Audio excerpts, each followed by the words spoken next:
May nakamba pong pagtaas nga sa mamasahe po sa eroplano dahil nga sa pagtaas pa rin po ng fuel surcharge. At ayon po sa Civil Aeronautics Board, mula level 8 tataas po sa level 19 ang fuel surcharge na sinisingil sa mga pasahero.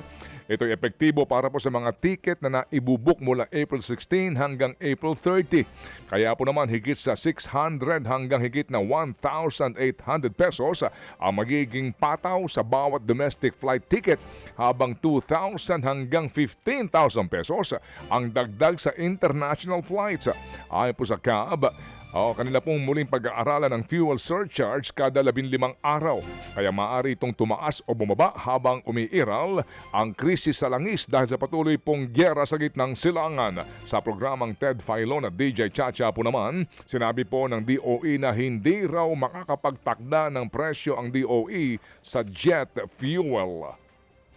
Mahirap kasi magdikta ng presyo ngayon sa jet fuel kasi most of these are imported. Ang ultimate effect kasi sa presyo ng pamasahe, ano? Pero ang jet fuel kasi medyo mahirap kasi hindi kasi yan na tao yung nagpapakarga sa nagpapakarga sa gas station. Yan po ang tinig ni Department of Energy Secretary Sharon Garin. Asahan na daw ang mas mataas na singil sa kuryente ngayong buwan ng Mayo.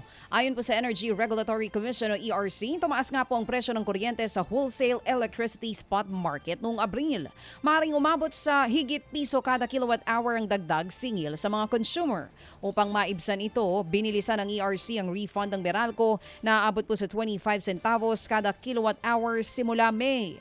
Sa mga probinsya, may ilang electric cooperatives na nagpatupad po ng higit pisong taas singil sa kuryente.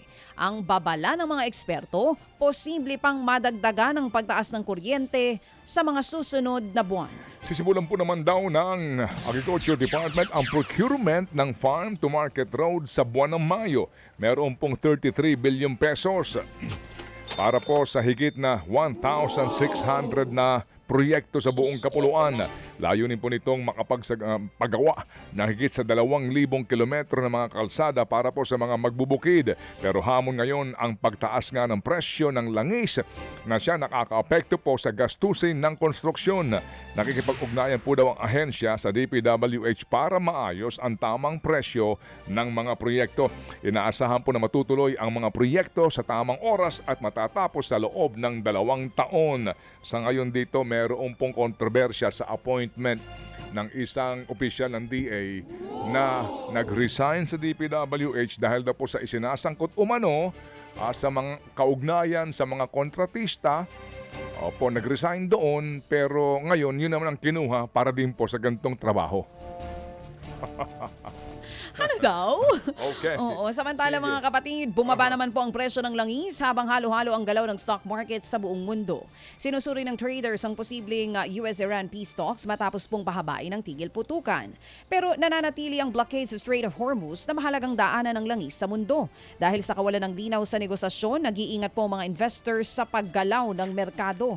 Bumaba ang presyo ng langis matapos ang nakaraang pagtaas pero nananatiling malapit po sa $100 ang bawat bariles. Ang babala ng analyst, posibleng muling tumaas ang presyo ng langis kung walang mangyayaring kasunduan. Nagwagi po naman ang mga manggagawa ng Kowloon House, West Avenue matapos po ang 6 na araw na welga. Napagkasunduan po ang 20 pesos na dagdag sa arawang sweldo at pagbabahagi po ng service charge.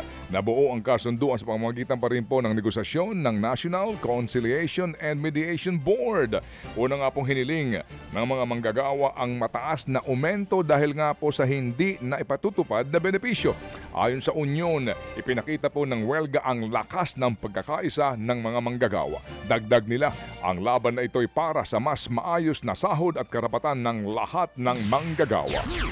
Mga kapatid, para sa iba pang mga balita at impormasyon, sundan niyo po kami sa X, Instagram, Facebook at syempre sa TikTok, True Network PH. Mag-subscribe din po kayo sa aming YouTube channel, True Network. May website din po tayo, truenetwork.ph. At pwede nyo rin po kaming mapanood sa Channel 19 ng aming True FM TV. Lagi pa rin makinig sa radyo dito po sa 105.9 True FM dahil dito, laging true sa'yo, kapatid. Ito tayo sa totoo, tunay at Tatapad.